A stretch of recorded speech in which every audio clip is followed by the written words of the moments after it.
Nuestras palabras tienen siempre una historia profunda.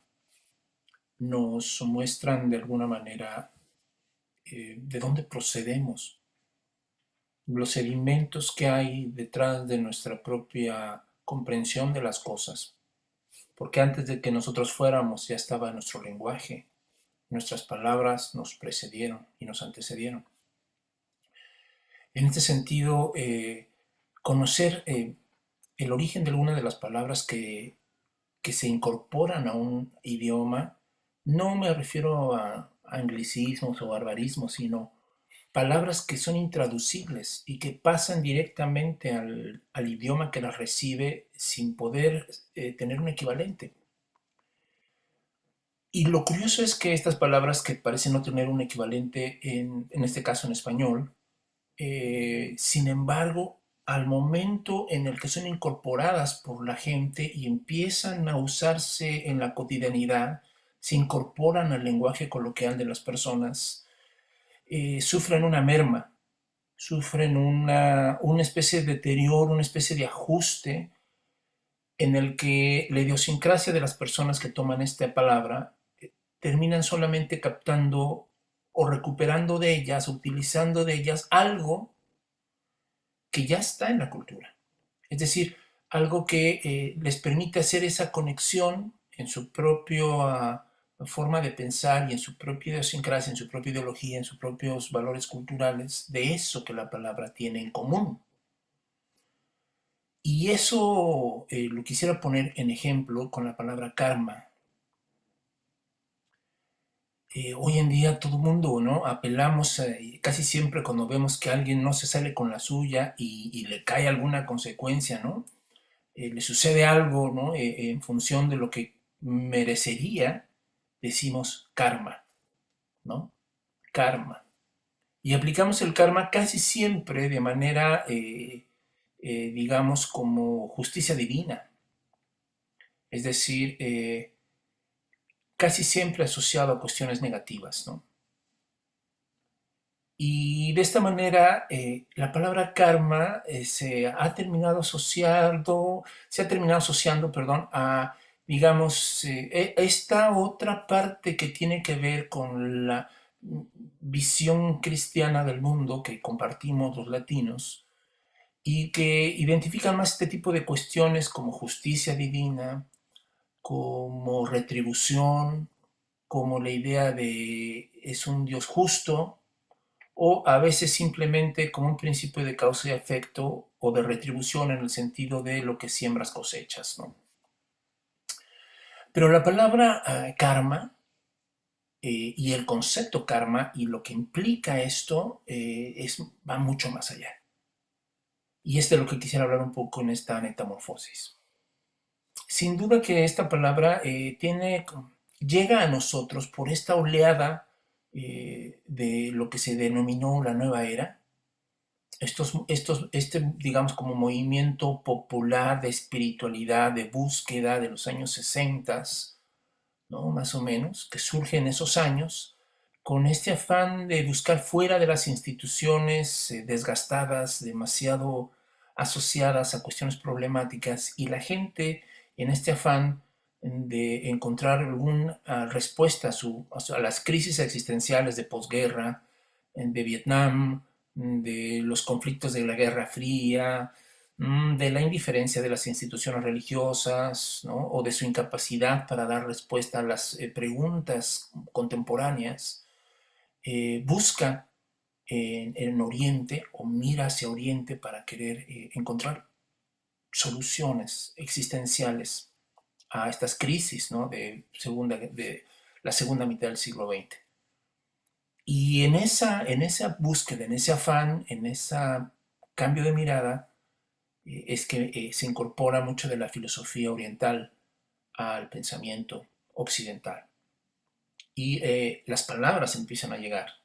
El gurú, el maharashi, el iluminado, ¿no? Todos, el mahatma, karma, todas estas palabras sánscritas que venían de una tradición milenaria y que de manera popular y, como decía en un principio, de manera poco reflexiva, se fueron incorporando en el lenguaje coloquial, ¿no?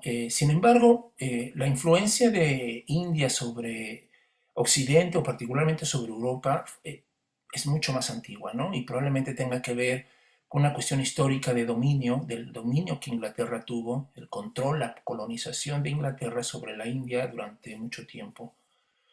Ya para el siglo XVIII empezaban a verse estudios, ¿no? sobre la filosofía hindú. Y en el siglo XIX tienes a un autor como alemán, como Schopenhauer, hablando en un texto fundamental de la filosofía de aquellos entonces, El mundo como voluntad y representación, a un Schopenhauer hablando del velo de Maya, que era un concepto capital clave en la visión del mundo de la India. Entonces, ese tipo de incorporación, decía, ¿no? Es fascinante, porque habla de cierta porosidad, ¿no? Habla digamos, que la comunidad humana puede entretejer, puede intercambiarse visiones de alguna manera, aunque a veces corra el riesgo de que la parte receptora de ese concepto o de esa tradición termine adaptando o adulterando o modificando, algunos van a decir más duramente pervirtiendo a la palabra. Esa crítica se hizo muchísimo a la manera como el cristianismo nace en una transición de lo semítico a lo greco-latino, ¿no? Y digamos, la influencia de Grecia sobre el cristianismo, la influencia, ¿no?, del occidental sobre este pensamiento que era esencialmente oriental o de Medio Oriente, ha sido también lo que muchos han dicho, la perversión de la cristiandad o del cristianismo. Y con la palabra karma, decíamos, sucede lo mismo, ¿no? Estoy dando un rodeo un poco grande, pero es un poco para ilustrar esto, ¿no? ¿Quién fue, qué tradición fue en realidad la que puso, digamos, en el ámbito de la espiritualidad y de la mística la cuestión del karma? Y considero yo que este es un legado indiscutible de lo que a mediados del siglo XIX surge eh, como la sociedad teosófica. La sociedad teosófica fue un movimiento, es un movimiento muy, muy importante y que fue el primero en que hizo la conexión entre la espiritualidad y, digamos más abiertamente, el esoterismo, el ocultismo de las tradiciones orientales, en este caso de la India, ¿no? Ya sabemos nosotros que en Occidente ya había un esoterismo, ya había ocultismo, ¿no? Ya había unas tradiciones que interpretaban el simbolismo religioso y la filosofía de una manera no convencional, digamos, no oficial, ¿no?, marginalmente, de manera oculta, ¿no?, hasta por razones de supervivencia. Ustedes saben, ¿no? El siglo XVII, el siglo XVIII fue en el que históricamente surgen, ¿no?, los movimientos como los Rosacruces o los masones. Más allá, digo, de todas las tradiciones, digamos, los cátaros o las tradiciones de los gnósticos, ¿no? Desde el siglo segundo, ¿no? Bueno, desde más atrás, pero hablo de gnosis cristiana y ese tipo de cosas, ¿no? Entonces, sí había una tradición oculta en Occidente, pero la conexión y lo que tenía que decir Oriente sobre su lectura del mundo no se conocía. Se conocía solamente, digamos, de manera formal y académica, el conocimiento extraído de los textos sagrados, pero no a los que estaban desde dentro en una visión mucho más compleja y profunda de esos textos en un plano, digamos, esotérico, ¿no? Y para eso la figura indiscutiblemente importante y relevante de Madame Blavatsky fue y ha sido y será fundamental, ¿no?, para comprender el legado que dio del esoterismo oriental a Occidente, ¿no? El poder poderse unir, poder buscar la traducción o la conexión de la que estábamos hablando entre estas dos visiones del mundo, por decirlo de cierta manera, ¿no? Entonces, bueno, de esa época surge un texto que es de un discípulo de ella, William George, que se llama o le puso aforismos sobre el karma. Yo les invito a que lo busquen en internet. Si ustedes quieren profundizar más en esta palabra, ¿no? Y no irse con el canto de las sirenas de lo que usualmente ya, digamos, la Vox Populi dice sobre el karma, ¿no? Sino lo que de primera mano, lo que de fuentes mucho más pegadas al origen de esta difusión entendían por karma, ¿no? Y queda claro, mis queridos netamorfoseados, que el karma es algo muchísimo más complejo que el simplemente ver de manera directa la consecuencia de alguien que actúa mal, ¿no? Es algo mucho más complejo, es algo que tiene que ver con la misma estructura del universo, es algo que tiene que ver con la manera en cómo está concatenado y conectado todo con todo, ¿no? Para Oriente, por eso el individualismo digamos, un rasgo de distinción entre Oriente y Occidente, porque para Oriente el individualismo es una quimera, es un sueño, es maya, ¿no? En realidad todo está conectado con todo, ¿no? Es como la visión oleográfica que tiene la medicina china, por ejemplo, con la acupuntura, ¿no? Donde una sola parte de tu cuerpo puede revelar el estado completo de todo tu cuerpo, ¿no? Es decir, la parte conteniendo holográficamente al todo. Eso es fascinante. Entonces, karma tiene que ver con eso, tiene que ver con esta visión, digamos, vasta, compleja y por lo mismo prácticamente insondable de las conexiones de causa y efecto, de las implicaciones que se dan entre los seres, ¿no? Entonces eso quiere decir que el karma es algo que solo sucede en el tiempo y que solo sucede en la manifestación o que solo sucede entre seres. Ujú. Es decir, en lo absoluto no hay karma. Ujú.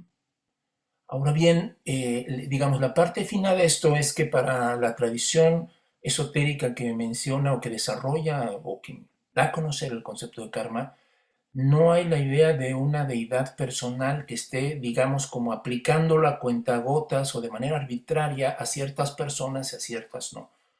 Por eso el problema escandaloso de por qué a cierto tipo de gente mala no le va tan mal y a cierto tipo de gente buena le va re mal, ¿no? No sería tanto un problema para esta visión kármica del universo, ¿no? Eso sería un problema para una persona que creyera en un Dios que está directamente, digamos, al pendiente personal y moralmente de cada persona, dándole a cada quien lo que merece, ¿no? Y entonces sí, alguien bien pudiera decirle a esa divinidad, oye, aquí se te pasó la mano, o aquí la gota no cayó, o aquí qué pasó, ¿no? Porque a unos sí, a otros no, porque hay gente que viene con una enorme cantidad de talentos y hay gente que viene con unas discapacidades brutales, ¿no? Entonces, eso no se podría explicar de manera racional más que diciendo, pues solo Dios sabe por qué hace las cosas, como diría mi abuela, ¿no? Entonces el karma tiene que ver con esta cuestión, perdón que me extienda en esta ocasión esta metamorfosis, pero es un tema muy, muy interesante y es, digamos, para no confundirlo, el karma no es operado, ¿no? No es operado por una divinidad. No hay un ser que esté encargado de aplicar el karma a las personas como a cuentagotas. Es una ley, es una forma, es la intuición de descubrir que hay una conexión entre los seres, ¿no? Y que esa conexión lo que está buscando al final de este proceso es una especie de equilibrio. Y para que este equilibrio se dé en estas asimetrías, en estas digamos, desequilibrios que la vida nos está presentando constantemente o que nosotros mismos estamos generando en nuestra vida o en la vida de otras personas, se requiere tiempo. Para que el equilibrio restaure, ¿no? El desequilibrio se requiere tiempo. Y por lo tanto, karma es un concepto que evade lo inmediato. Es decir, es muy fácil que veamos a personas que juzgan la tragedia en alguien como algo a deber hecho, o está pagando, ¿no? O es su karma. Cuando, si estamos entendiendo esta visión mucho más global y compleja de karma, eso que está sucediendo o los estados actuales de una persona no necesariamente son el efecto inmediato de un karma, ¿no? O el karma completo de alguien que está cayendo, ¿no? Que le está cayendo encima con todo el peso, ¿no? De lo que él ha sido o ha hecho, ¿no? Es decir, el hecho de que esté el karma instalado en la temporalidad y en la complejidad de conexiones que tienen, ¿no? Todos los seres, nos debería de ser mucho más cautos para usar esa palabra, ¿no? Porque ni una persona está recibiendo todo el peso de lo que hizo a un mismo momento, ni todo lo que acontece en un momento determinado es el resultado de una sola causa. Entonces eso quiere decir que nuestras conexiones y las implicaciones y consecuencias, ¿no? De lo que vivimos son mucho más, obedecen a relaciones enormemente complejas de las cuales la inmensa mayoría de los seres humanos no tenemos conciencia, ¿no? Es decir, por eso en alguna metamorfosis hablaba yo de cómo el Bhagavad Gita, ¿no? Decía, es que no te metas al terreno de las consecuencias, sino de las intenciones. Procura estar atento a tus intenciones porque las consecuencias obedecen a una cantidad de variables de las que tú no tienes conciencia. Y el karma tiene que ver con eso. Tiene que ver con digamos, el reconocimiento de bienes y males que fluyen, que pasan, placeres y dolores que pasan en nuestra vida, conectados, implicados, ¿no? De muchos niveles. De suerte tal que dice George que no solamente hay un karma en un sentido individual, sino también colectivo, nacional, planetario. Es decir, no hay un solo ser en el tiempo que no esté implicado en una circunstancia. Como ven.